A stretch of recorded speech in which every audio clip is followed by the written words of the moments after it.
I never looked at my husband's laptop, even after he grew distant and cold, until the day I saw his screensaver.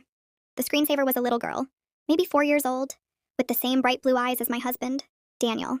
She was sitting on his shoulders, both of them laughing at the camera. Underneath the photo, in a simple, cutesy font, were the words, "And Daddy and Lily." My blood ran cold. Daniel and I had been married for 6 years.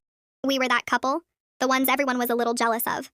We built furniture together on weekends, took cooking classes, and dreamed of the day we'd start our own family. We were trying for a baby, or any luck? He'd ask me every month, his voice full of hope. I'd just shake my head and try to smile. Sooner, I'd say. Now staring at his laptop. I felt like a fool. Lily. He had a daughter. A 4-year-old daughter, which meant she was born 2 years into our marriage. The red flags I'd ignored came rushing back. The non-business trips into a city, 3 hours away that happened, every single month. The password on his phone he changed a year ago. The new credit card I wasn't a user on. The late nights he blamed on a demanding new project at work. I always trusted him. Love meant trust. I heard his key in the front door. I quickly closed the laptop, my heart hammering against my ribs. I sat on the couch, my hands clasped in my lap, trying to look normal. "Hey, beautiful R," he said, dropping his briefcase by the door. He came over and kissed my forehead just like he always did. "Long day, what's for dinner?" "Or Daniel Affer," I said, my voice surprisingly steady. "Who is Lily?" He froze. His smile vanished. "Oh, what? Where did you hear that name?"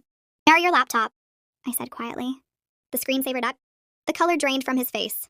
He sank into the armchair opposite me, running a hand through his hair. He wouldn't look at me. "Or Emma, I can explain," he finally said, his voice a ragged whisper. "Or explain what?" I asked, the anger starting to bubble under the shock. "That you have a 4-year-old daughter? That you've been hiding her from me for 2 years?" It's not like that," he pleaded. "Then what is it like, Daniel?" I demanded, my voice rising. "Am I the other woman? Is there a wife somewhere else that I don't know about?" "No, of course not," he said, finally looking at me, his eyes filled with tears. "You're my wife. You're the only one I love." "Or love?" I laughed, a harsh, broken sound. "You don't lie to someone you love? Not about something this big, not about a child." "Or her mother, Sarah?" "We were together before you and I got serious," he said quickly. "It was a brief thing, it ended. Then she called me 2 years ago and told me I had a daughter. She said she didn't want anything, just for me to be in Lily's life." "So you decided to live a double life?" I shot back. "You visit your secret daughter once a month while I'm at home, waiting for you, hoping we can start a family of our own?" "So I was trying to protect you," he said, "or I didn't want to complicate things. I was going to tell you, I swear, I didn't know how.